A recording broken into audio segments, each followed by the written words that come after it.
medicina estética, en especial a la doctora Mónica Núñez, el haberme invitado a platicar con ustedes algo de un tema que he trabajado de los años 70, que es el factor de transferencia.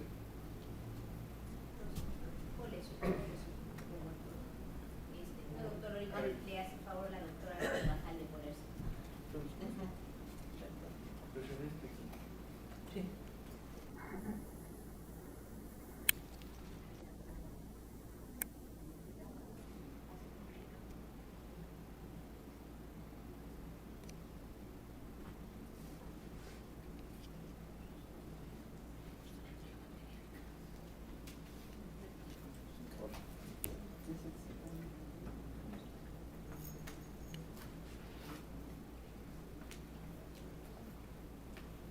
¿En esta, verdad? En esta. Ok.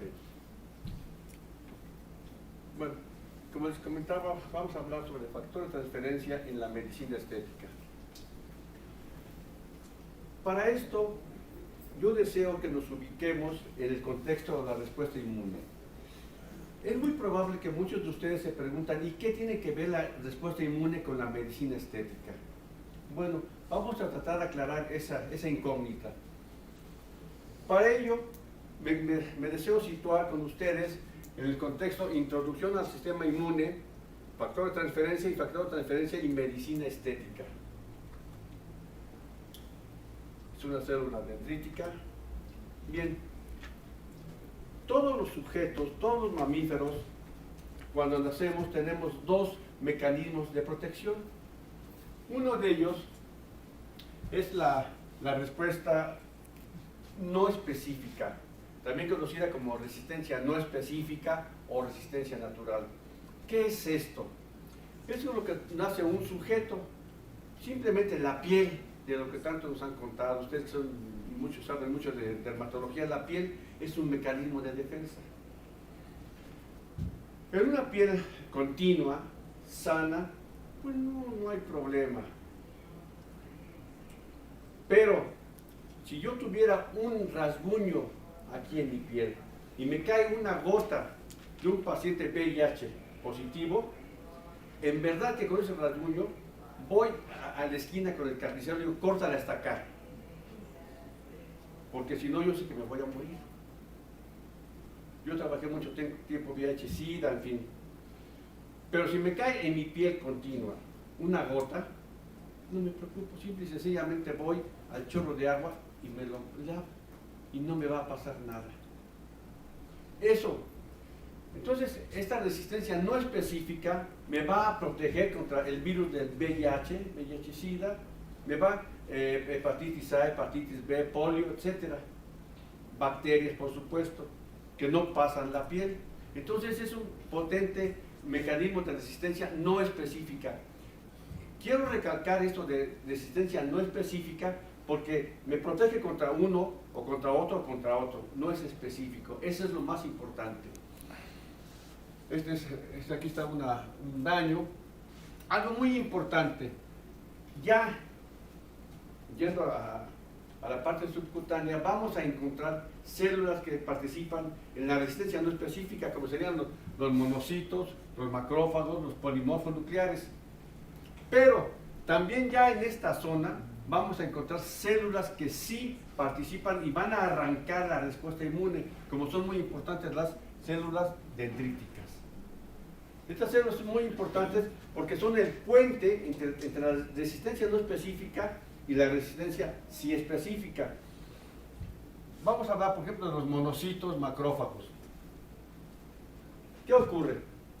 Estos, como parte de la resistencia no específica, son células fagocíticas. ¿Qué van a hacer? Van a tragar. ¿Qué van a tragar? Lo que se encuentren en el camino. Lo mismo se traga una levadura que una bacteria, que un virus, que una partícula. Entonces participan en la resistencia no específica. Cuando hay un daño, estas células van a salir del torrente sanguíneo a la dermis por un fenómeno conocido como diapedesis. Ustedes se imaginan, todos son médicos, sabemos algo de histología, cómo son los vasos sanguíneos. Son como una pared de tabiques, son las células. Y entre tabique y tabique puede pasar una célula como esta, que son redondas, pero van a adelgazarse, van a salir. Entonces cuando llegan aquí, a ver qué pasa. Y uno se pregunta, y bueno, ¿y cómo saben las células tragadoras, esos fagocitos, que algo pasa? Bueno, simple y sencillamente, porque el mismo microbio, vamos a hablar de una bacteria, que entra, libera moléculas quimiotácticas que van a atraer a estas células fagocíticas y van a iniciar todo el fenómeno de resistencia no específica, pero a su vez, repito nuevamente, vamos a hablar de la célula dendrítica que está en este momento.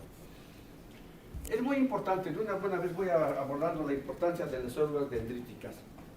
Estas células son tragadoras, como ya lo mencioné, son de la familia monocito macrófago. ¿Qué hacen estas células? Les dije, tragan y digieren a la bacteria, al virus, lo rompen enzimáticamente, tienen un mundo de enzimas adentro. Posteriormente, estas células dendríticas van a exponer esos pedazos de bacterias, pedazos de virus en su superficie celular. Por eso también se les llama como células presentadoras de antígeno. Eso es muy importante, quiero que vayamos situándonos por ahí. Bien, ahora vamos a hablar de la respuesta inmune. Nuevamente, vamos a verla, también puede estar, por supuesto, ahí en esta parte de la piel. Hay linfocitos T, linfocitos B. Ahora, los linfocitos B, me falta un señalador, no importa. Los linfocitos B van a transformarse en células plasmáticas. Que estas células plasmáticas, Perdón. no se preocupe, estas células ya que, Quisimos ver eso. esa fue mi culpa por la transferencia y lo empezaron a usar desde este ángulo. Bien, bueno, simplemente esta es la presentación del factor de transferencia y algunas de las que ya habíamos dicho son las células dendríticas muy importantes y las células que participan en la respuesta inmune. Recalco mucho esto de células dendríticas, a ver si tengo la transparencia. Así. Bueno, no importa, después la saco. Esto, la idea de usar el factor de transferencia surge en los años 40 por Shirley Lawrence, en que él descubre que la respuesta inmune podría ser transferida desde un donante a un receptor mediante la inyección de un extracto de leucocitos. Eso fue lo que dijo Shirley Lawrence y lo demostró para los antígenos de tuberculina, coccidioidina y algo más, no recuerdo ahorita qué otro antígeno más, y le nombra factor de transferencia. Ahora, ¿qué son realmente los factores de transferencia? Son moléculas compuestas de cadenas cortas de aminoácidos y son capaces de transferir y o facilitar la inmunidad mediada por células.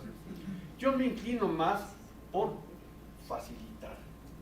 Yo me inclino más por mi trabajo experimental.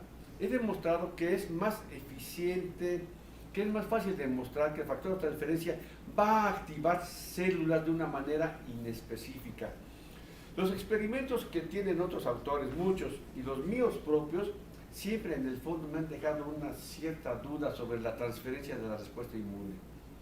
Lo que sí es claro es que van a activar células, y van a activar células, las que yo llamo muy antiguas, que son las series monocito, macrófago, dendríticas.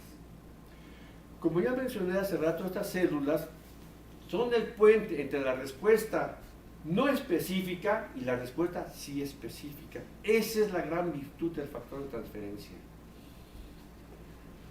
Y nuevamente hago hincapié, bueno, ojalá traiga un, si no se les platico la importancia de células dendríticas. Mucha gente me ha preguntado, oye, bueno, ¿y cómo se obtiene el factor de transferencia? Este es el modelo, como lo hice con mis manos, valga la expresión, con mis propias manos, en los años 72. Lo hacía en las condiciones más, pues no sé qué palabra usar, más arriesgadas. No teníamos mucha noción de lo que es la industria farmacéutica, no teníamos muchas ideas.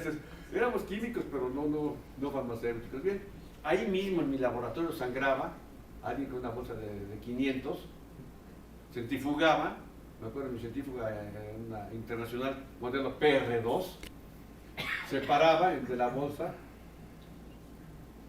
por centrifugación y me quedaba con los leucocitos en general. En aquel entonces, después de que ya había hecho muchos factores de transferencia, yo me dije, bueno, ¿y qué es una unidad de factor de transferencia?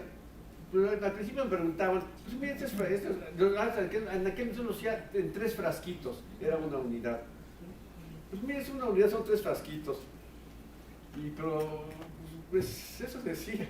Además sí servía, por supuesto que era bueno, pero yo seguía pensando que hace una unidad. Y no me quedó más que, no sé, si 300 o 500 factores que hice, de un día que dije, pues voy a sacar mi unidad. Entonces ya era jefe de laboratorio, en aquel entonces, y los alumnos de servicio social, digo, mira, a todos los factores de transferencia que vayan del paquete de leucocitos, me vas a hacer una cuenta de blancos en tu cámara de Linux Bauer. Entonces saqué un promedio y dije que 2 por 10 a la 8 leucocitos era una unidad. Se me ocurrió eso.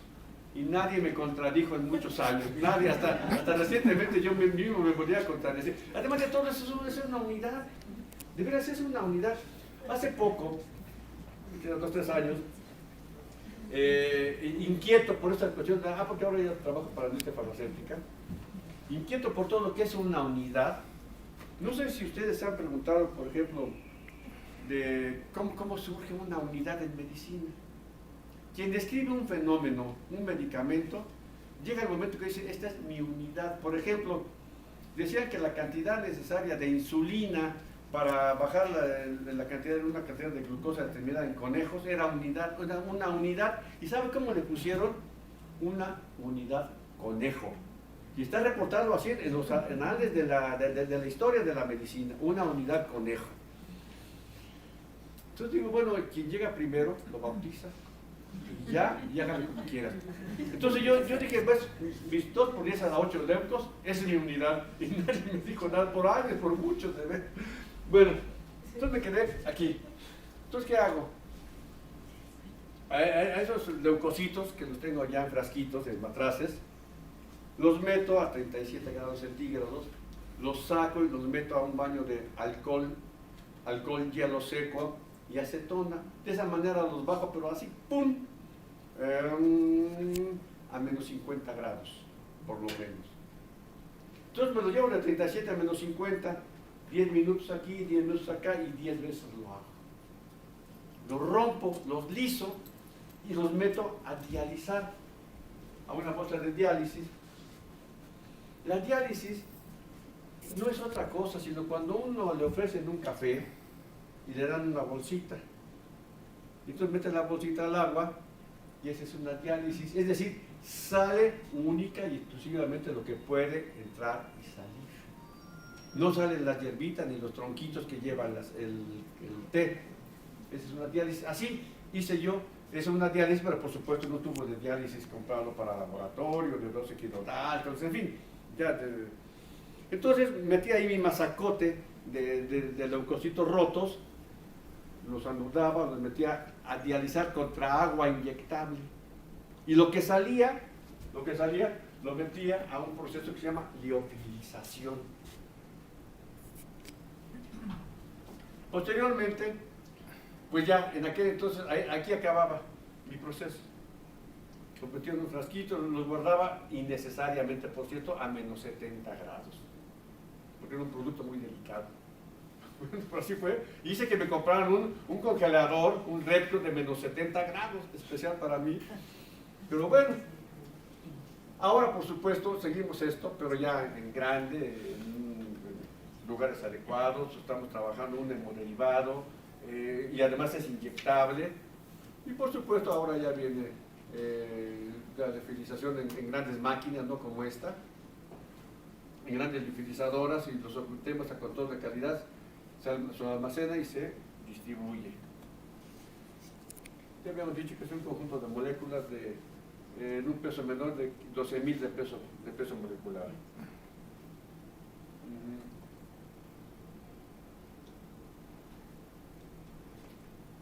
Bien. Aquí marco que los factores de transferencia están liberados fundamentalmente por linfocitos T. Los linfocitos T son parte del paquete leucocitario. Recientemente hay varios estudios que nos dicen que no únicamente el linfocito T puede liberar factor de transferencia, sino que otras células también, pero eso ya es reciente. Y nuevamente hago mención a la fracción antígeno específica y a la fracción antígeno inespecífica. Les repito, esta es la parte que me parece más interesante, la inespecificidad. Bueno, aquí ya se recomienda usar como un tratamiento complementario a la terapéutica utilizada, exceptuando herpes. Herpes zóster sale única y exclusivamente con factor de transferencia, no es necesario otra cosa más. Y pues como un coadyuvante en caso de pacientes, por ejemplo, con cáncer, nosotros usamos mucho factor de transferencia en pacientes VIH positivos que empiezan ya a tener sus cuadros de infecciones de herpes, por ejemplo, cándida. Con factor de transferencia los ayudamos a modular. Quiero hacer mucho hincapié que el factor de transferencia no cura el cáncer, no cura el VIH, no cura el SIDA, coadyuva.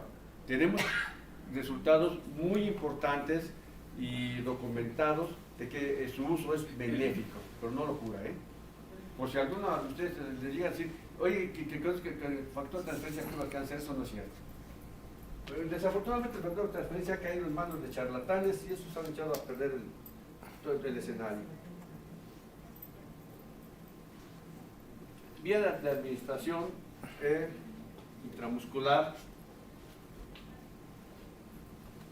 Yo lo sigo aplicando subcutáneo, porque así me enseñó Óscar Velasco. Dice, mire, y se va a aplicar subcutáneo. Por cierto, yo me lo pongo subcutáneo además, pero la gente lo usa intramuscular. Creo que duele menos inclusive. Subcutáneo me deja una bolita por ahí más o menos, pero bueno, pues ya me acostumbré así. Pero la vía adecuada es la intramuscular. Debo mencionar lo siguiente.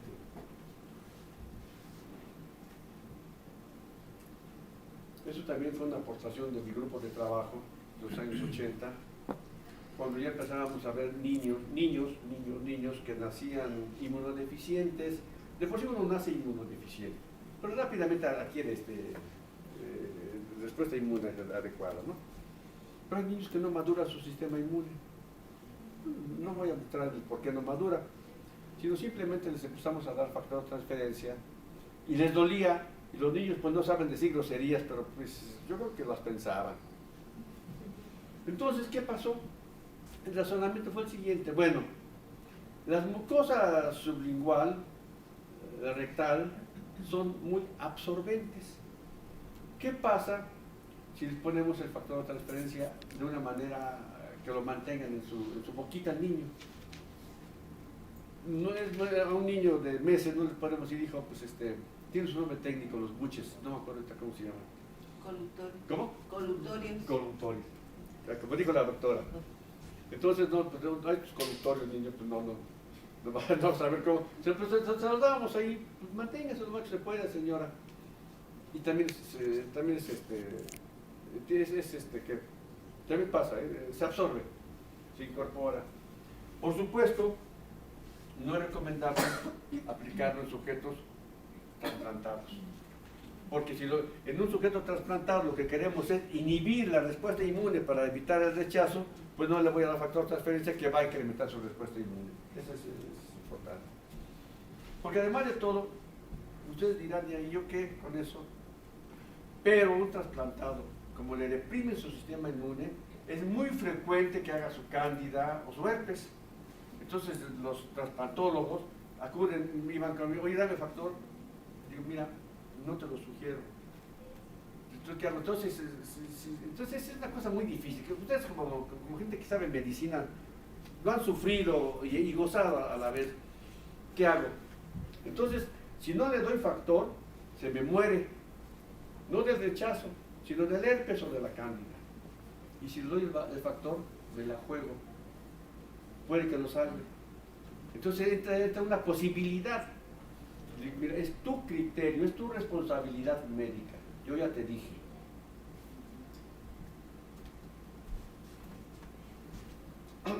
Bueno, pues ya ibas a hablar de medicina estética simplemente. Simplemente lo que les puedo decir, que el uso del factor de transferencia es muy importante en la dermis. Les he comentado que ahí se encuentran las células dendríticas, las células presentadoras de antígeno. Estas células puente. ¿Cómo me explico ahora los resultados que vimos en dermatología cosmética? Bueno, porque el factor de transferencia va a llegar a activar estas células. Les va a decir, no te hagas, ponte a trabajar, haz interleucinas. Modula las moléculas que le dan versatilidad a tu piel. Modula la melanina, modula la queratina. Ya les decía, actúa como un agente estimulador para la activación de macrófagos, linfocitos T y células dendríticas en la piel. Participa en la modulación de la melanina y de la queratina. Estas son las famosas células dendríticas. Que le dieron el premio Nobel de Medicina el año antepasado a Kendall, uno de los descubridores de estas células. Estas células siempre fueron estudiadas, ya se sabía que estaban ahí en la piel, pero no sabían qué hacían. Hasta que este hombre Kendall en los años 50 empieza a estudiar qué hacen esas células y encuentra su importancia. Es más, desde Kendall se empezó ya a hablar del sistema inmune cutáneo. Así como hay gente que dice el sistema inmune de las mucosas. Bueno, entonces de esa manera vemos cómo el sistema inmune participa en la medicina estética.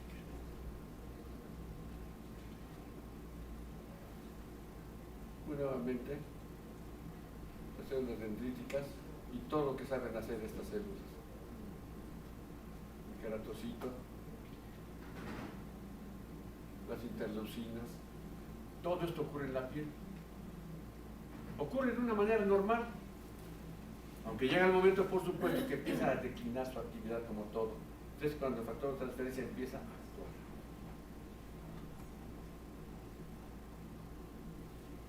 Simplemente, ya había mencionado con otras palabras que el factor de transferencia hace que la célula mantenga su función biológica. Lo que sabe hacer, no va a hacer nada más. Pero eso ya hace mucho, a mi edad, por ejemplo. Bueno, ya sabes que modula células y parcialmente, porque participa también en procesos de oxidación en el envejecimiento. Bueno, pues es lo que les tengo que platicar. Quiero saber preguntas.